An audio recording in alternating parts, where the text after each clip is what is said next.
watch should you buy for your first automatic at an affordable level? My number one choice was always the Seiko 5. 3 years ago I visited the city of Philadelphia for the first time, and I made a video about the Seiko 5 during the trip.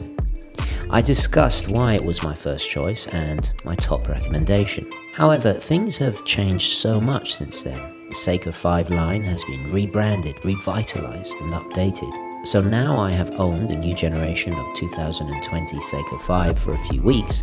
Is it still my top recommendation? Well, let's find out.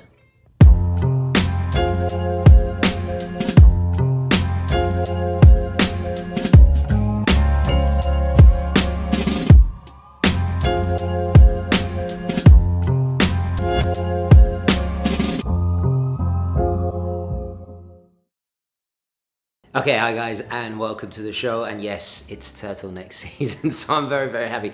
Anyway, wristwatch check, wearing the 809, my Seiko 5, well, naturally, as we're discussing the Seiko 5 today, and it is on a Wrist Candy Watch Club Perlon strap. I'll leave the link down below. But I want to do something slightly different today. I want to kind of use the, I know this is a bit unorthodox, but use the rating system as a platform in which for you to vote. So if you approve of the Seiko 5, the new Seiko 5s, and what Seiko are doing with them and the new releases, give us a thumbs up. And if you don't, give us a dislike.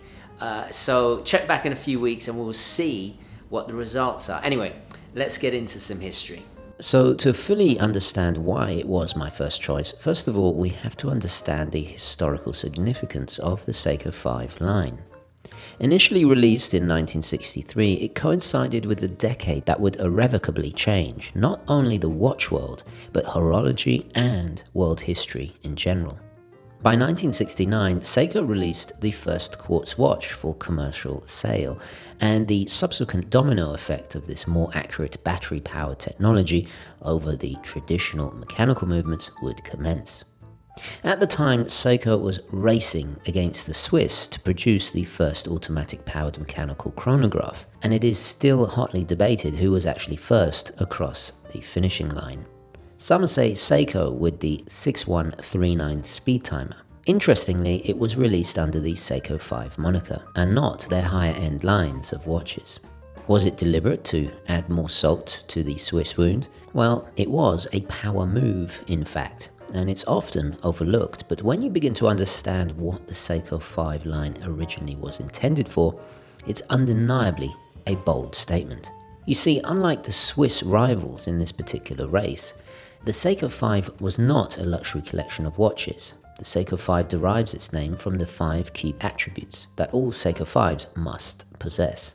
Now, these following 5 features we definitely take for granted these days, but it is interesting to see what Seiko identified as needed to make a compelling watch enough for every day and to attract new enthusiasts. So number one was it had to be automatic.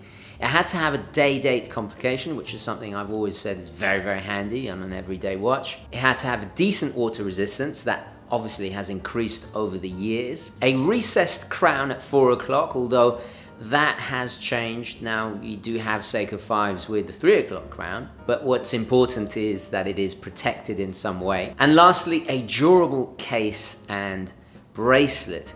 Again, slightly changed over the years, but definitely the case has always been fundamental. Seiko wanted to make all of these features available at an ultra affordable level. A difficult task to pull off, and still is. The goal was to attract new customers and get more people into wearing watches by offering all of these features for less than anybody else. Seiko achieved this by becoming completely self-reliant. Massive investments in infrastructure to manufacture everything themselves. And of course, good old-fashioned, determined hard work. They had mastered and developed their own technology, like the Diaflex mainspring and Diashock system that could compete with anything the Swiss had to offer. Later, they would go on to be able to produce their own durable crystals with Hardlex, a tougher proprietary alternative to the standard mineral glass at the time. Eventually, more innovations in their movements would also be added, like the magic lever system that could efficiently harness the bidirectional winding action of a watch, cutting down on extra components and, of course, most importantly, the cost to produce. This deceptively simple but highly effective revolutionary winding system would continue to be used to this very day, even in their higher-end luxury Grand Seiko line. By the time the quartz crisis would start to take its effect in the 1970s, Seiko had perfected super affordable mechanical watchmaking and thus strengthening their position immeasurably. Even today, few brands can offer as much value for money without merely bunging in a quartz movement and calling it a day. So the result of this success led to, simply an abundance of options, complications, sizes, genres. It absolutely exploded. Now, the problem with giving advice on what you should buy is always, well, people's tastes vary dramatically, but with the Seiko 5, I do believe there is something out there for everybody. Today, you can choose from affordable homages to luxury icons that are simply outside of your budget, or perhaps you just don't want to spend the asking price for a blank par 50 fathoms, for example, but you want something sporty for the weekend in a similar style, perhaps. Maybe you need a classic-looking dress watch for the occasional formal function that looks like a Grand Seiko or a Rolex Datejust, but you know you will never wear it enough to justify spending thousands. Maybe you are an aviation or history enthusiast and desire a contemporary descendant of the watches Seiko made for their infamous pilots in World War II. And spoilers for my next modding project, you fancy a Dr. No James Bond Rolex Submariner 6538. But if you're like me and don't have a spare kidney or DuckTales amounts of money to spend at auction, I for one am certainly not going to mod a modern Rolex to achieve this look, and with so many great watch models to use as a base and endless third-party parts now available, you can create anything you want, almost limitless combinations, from just small upgrades in materials or a complete overhaul into something wild and eccentric. The truly great thing is here, you can make it yours, to your exact tastes, unlike anybody else's out there. The Seiko 5 is a perfect place to start on this modding journey, especially if you want to get into watchmaking yourself. Most of the time, it's only high-end luxury products that you have this level of customizability. I'll give you an example. My grandfather's Savile Row suits, or Purdy shotguns, or bespoke perfumes, this kind of thing. As a lifelong fan of the SKX line, I could understand the indignation of Seikoholics and watch enthusiasts felt with its inevitable discontinuation. And I have to say my reaction at the time was generally a bit different and positive compared to most. If you remember my video I made about the kerfuffle at the time, I actually praised the move of it being superseded not by a direct sequel, but a Seiko 5 alternative, now nicknamed, of course, the 5KX. What annoyed people was the loss of it being able to be ISO certified, the lack of screw-down crown, and it no longer being a professional 200-meter water diver, and rather a 100-meter water-resistant everyday watch.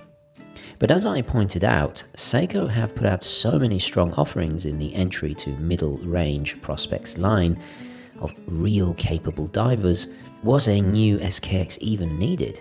In fact, the releases in the Prospects line have only increased since, with endless options of new tuners, mini turtles, samurais, Arnis, 62 mass reissues, etc, etc, all reaffirming Seiko as the king of affordable level certified professional divers.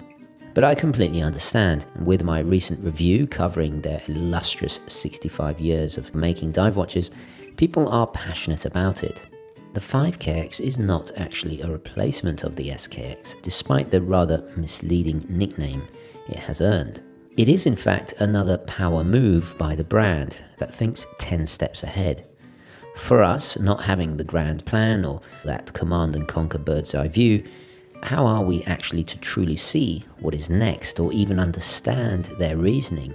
Until, of course, it happens and we are buying all the hot new releases like the overexcited watch fiends we are. So they took the case of the SKX, which was one of the key driving forces behind the SKX's success, as a base. Because even with its 42mm diameter, this curvaceous, rather modest lugged case works on so many different size wrists. It's a clever move and another observation I mentioned with my initial 5KX reaction video. Secondly, they already have the infrastructure to make a ton of them, and to make them extremely well by this point, but most importantly, affordably. Lastly, as with the explosion in offerings in the ever-growing 5KX range, it's easy to modify. Seiko made it intentionally compatible with the already existing aftermarket modding culture. Now, with a ton of variations available, they have made the watch more compelling by having a wide variety of pre-packaged products to choose from. You could almost say it's ready modded, with a plethora of lively and vastly different options under subcategories of style, sport, everyday, etc. If you know your history of Seiko, you would have seen this change coming. The cyclical upgrading of ever better movements and the eventual phasing out of their older ones has been going on since their first wristwatches. Everyone knows that the non-hacking and non-hand-winding 7S26 was badly needing of that change. The 4R36 is a logical step up, and having hacking and manual wind in a watch that feels and fits like an SKX is essentially always a refreshing change. So the whole point of the 5KX is to be that gateway drug into a new world of fun and enjoyment, and hopefully collecting and just appreciating watches, but at the same time being a functional tool and delivering, in my opinion, exactly what they set out to do back in 1963. While most of the watch industry is still stuck in their old ways and failing to connect to badly needed new generation of watch fans, Seiko is charging ahead. Look at their recent collaboration with Capcom with the Street Fighter series of watches, for example. But if there is one thing Seiko, without a shadow of a doubt, has that nearly all alternative brands at the entry level do not, or lack in comparison, is its heritage, and it's a list of achievements few brands can compete with. The many world firsts, industry-changing innovations, proprietary technologies, complete in-house production from start to finish, hundreds, and I really do mean hundreds, of iconic watches under their belt, but also cinematic and, of course, pop culture stardom. So in my opinion, the 5KX is a success. If it's not your thing, well, there still is a massive amount of older, classic, pre-Superman logo Seiko 5s to be discovered and collected. However, there is a big downside, and that is the shift in value. Unfortunately, it is just a part of natural inflation, and the days of being able to buy a Seiko 5 under $100 are perhaps coming to an end. But what do you think about this particular point? Do add your thoughts in the comments. Now, a lot of people are a little bit shocked at my choice of 5KX. I absolutely adore this. I'm still loving it. But it underlines an important point that not only does it bring enjoyment to newcomers, but established watch collectors like me who have been collecting for a little bit longer. I'm the one wearing it, so I really don't, I don't mind other people's opinions, but yeah, it's been really, really fun, and that's what it's all about, guys. Anyway, let me know your thoughts, queries, comments, opinions, all the rest of it down below. Thank you so much for watching, and I will catch you in the next one. Okay, ciao.